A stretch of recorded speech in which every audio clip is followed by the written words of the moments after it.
guys, and thank you so much for tuning into my channel. My name is DeLady Designer, and we are back with another speed build video of our safari boat ride.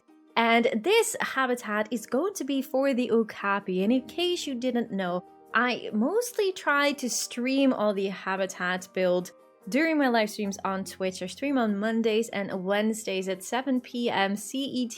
And this series is mostly, well, kind of a live stream series. So that is why I asked my Twitch subs during a live stream to give me 5 animals. And then later on, we do a poll with everyone in the chat and they can vote for the animal that should be added. So in this case, we're now having the Okapi that is going to be added. So I'm very excited for that because the Okapis are just super cute and super beautiful. So I'm really happy that we're going to add the Okapis right now in our Safari Boat Ride series. As of right now, as of recording this video, we do not have a name yet. You don't have to give me any suggestions. In the previous episode that we did for the Flamingo habitat, we got a lot of suggestions. So right now there's probably already a poll on the community wall when you are watching this. So I'm going to let you guys vote for the best name, and then we're going to give this series finally a name when we're almost finished. We're actually almost finished. Like, we don't have that much page yet left. I think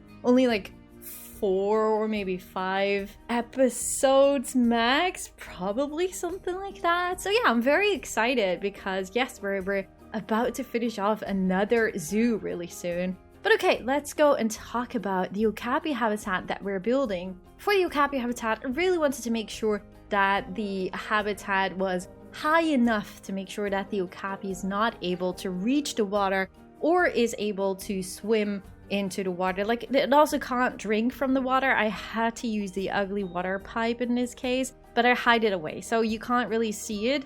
But yeah, I really wanted to make sure that the Okapi was not able... I'm not really sure if the Okapi actually can swim, but we do have a lot of animals in this zoo that are able to escape, and they are swimming everywhere, especially the jaguars and the koalas. It's really insane. So we really have to go back and fix all of those. But yeah, for this habitat, I wanted to make sure that it was high enough, but still some open spaces for when the boat ride is driving, it's passing by, and that the Okapi is able to stand there up close so the guests can really see them up close. You will sometimes see a big wall during this speed build series. That is because the Flamingo habitat back then, when I was live streaming this, wasn't really up on the channel yet, so I didn't want to give a sneak peek to some of the viewers during the live stream. So that is why you will see a really big and ugly wall sometimes passing by. But yeah, that's all good. That is all going to be deleted, obviously, as soon as the Flamingo habitat will be up, which is already the case. But yeah, that wasn't the case for this recording. So yeah, this habitat is going to be on one side of the water. On the other side of the habitat is just going to be a very green and lush area, just like the rest of the whole environment. With some beautiful trees and flowers and some overhanging palm trees to top it off. And I think that just looks really nice. But obviously, the guests from the boat ride will look into the habitat of the Okapi. And as you maybe can tell, the Okapi habitat is a little bit inclined. And that is because I have seen a lot of master plans of zoo and master plans, or I'm not really sure, just plans of habitats. And what you would actually not really see in real life zoos is that a lot of their habitats are like inclined, so they're moving up a little bit. And that is one, to make sure that the guests sometimes can see the animals more on their eye level, but also just in general to make sure that the animals might be more visible for the guest. But it's actually quite interesting. Like, you can download like a lot of those master plans of zoos, and you see a lot of those drawings and pictures of how they create those habitats. But in real life, you actually barely notice that those habitats are actually inclined and that there is a real idea behind it.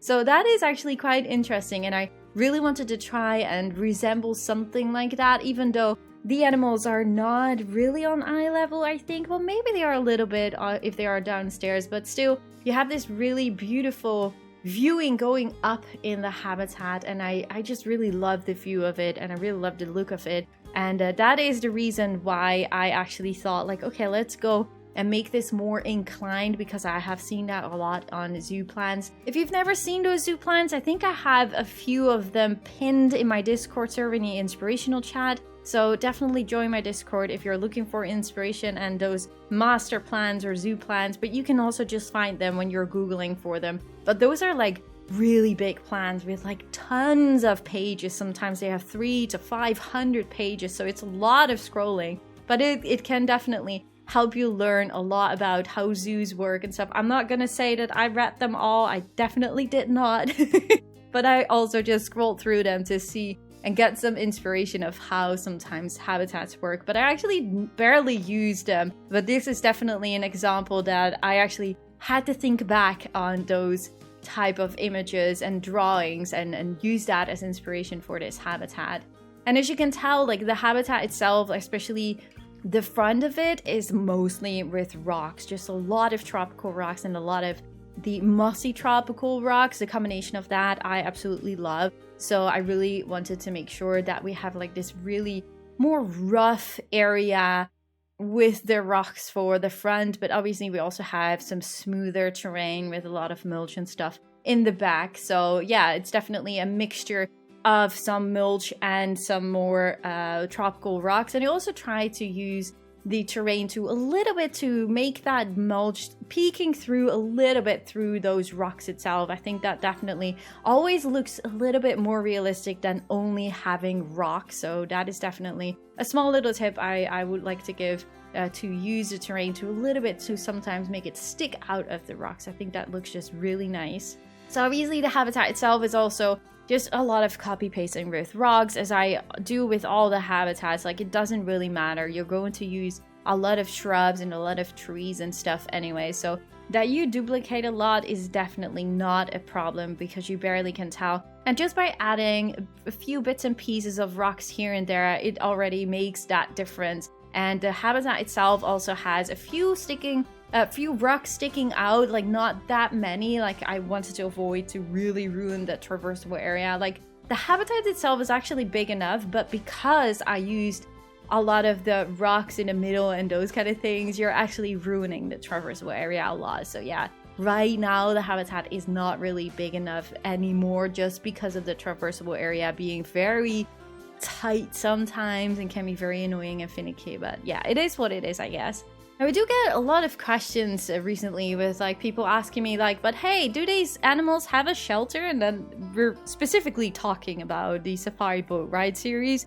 And no, this series is only made for basically the boat ride itself. Like that is the only focus that we're having. We want to have a beautiful boat safari ride from the boat ride itself. And it actually, like the biggest idea behind this whole boat ride is having this feeling that you're going through some kind of wild river instead of like going in a zoo or being in a zoo. So obviously we do have some habitat with like glass and stuff, so that is not really realistic, but we do really want to have that cool experience, of course, with like underwater viewings and underwater tunnels and stuff. But most of the natural habitats definitely are built as in it would be in real life. You can barely tell that the habitats have gate doors, of course. But yeah, the most unrealistic thing is obviously the enrichment items, of course. But that is definitely something that we try to use for getting the animals more up close towards the boat safari itself. So really putting them down tactically to make sure that the animals will get more close to the boat safari itself and to give that special experience to our guests. But no, to answer the question, no, we don't have any shelters for basically not a single animal. Like we do have some caves, like we have a cave for the otter and we have a cave for I think the jaguars, but I really did not make them because they need a shelter. I just made them because I wanted to make a cave, if that makes any sense. So no shelters or anything. I really try to avoid building those kind of things, and yeah, so that is why. So yeah, in the habitat itself, I obviously always try to start with the rocks, then I try to put down some trees with a good sight line, a few trees in the middle of the habitat, and then basically just finishing it off with like the smaller shrubs, sometimes some flowers and stuff to get some contrast in. But I want to avoid having too many trees in the middle. But still, because of the okapi being such a shy animal, I do want to make this habitat more lush and a little bit more dense. Like, obviously we have to be careful to not ruin that traversal area as I just said, so I can't go too crazy, but I really wanted to create this beautiful and lush feeling for the Okapi, but still having these more open enrichment items in more of the sideline of the boat to make sure that you would still see the Okapis when they're getting more up close. And I think definitely this whole balance of this habitat with like the shrubs and making it more dense, and like you can really tell,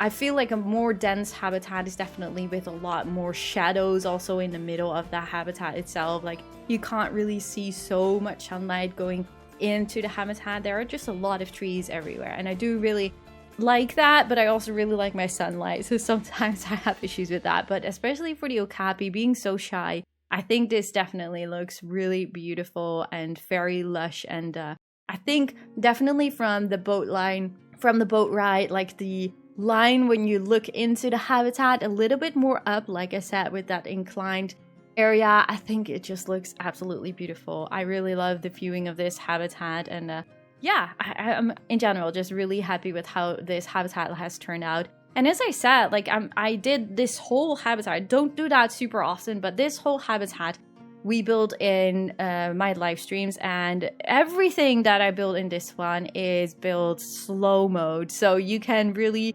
watch this whole habitat build just how I did it in the slow version as well. I always upload my live streams to my YouTube channel for my Twitch archive, so I will link that one in the description down below if you want to check it out.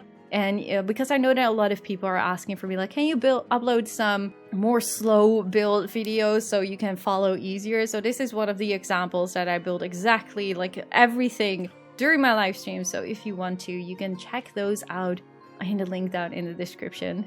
So with this habitat, if you compare it to the flamingo's habitat, I did not use too many of the aquatic rocks, but obviously I think I actually, if I remember correctly, I did forget about those aquatic rocks. I was so busy with them, and at the end I was like, oh, I actually forgot about the aquatic rocks. How is that even possible? So that's when I started to add the aquatic rocks as well, and just the small little rocks to give the whole habitat like those bits and pieces of details in the habitat itself. I just really love the view of it, and especially if you look at the cinematic shots with the Okapi just standing right next to the water. It's fake. It's fake. I put him there, but still, it just looks really nice to see the Okapi up close to the boat ride. And I think this whole habitat definitely works. It's a pity still that you can't really make sure that the boat ride stops unless you create a station. Like in Planet Coaster, you had like these pieces where you could just add a little stop, and then whatever ride you were building, it would just stop at that point, and you could even say like, I want it to stop for 1, 2, 3, 4, 5 seconds, etc. So you could create like this whole show actually to around your rides, and that is it's such a small little thing, but I really don't understand why Planet Zoo did not add a little small feature, especially for these type of rides where you want to see the animals. Like obviously what is really cool about these rides is that the ride itself will stop once an animal is in front of it. So that is definitely a really cool feature, but I'm still missing out on that little option to also just control it yourself, that you can make your ride stop wherever you want it to stop. So that is definitely something I'm still missing out on. Anyways, I do really hope that you guys enjoyed this Okapi habitat build. As said, you can find the link in the description for the live stream if you want to see this whole build in slow mode and see how I did things. You can definitely go and check it out there. Leave a like at the video if you guys enjoyed, and subscribe of course if you haven't already. And if you want to support the channel a little extra, you may want to consider to become a Fay Fam member with the join button of YouTube or via Patreon in the link down in the description. You can also find me on Twitter, Facebook and Instagram, and on Twitch as I already mentioned, and all those links can also be found in the description down below. Thank you guys so much for watching, and I really hope to see you guys all in the next one. Bye guys!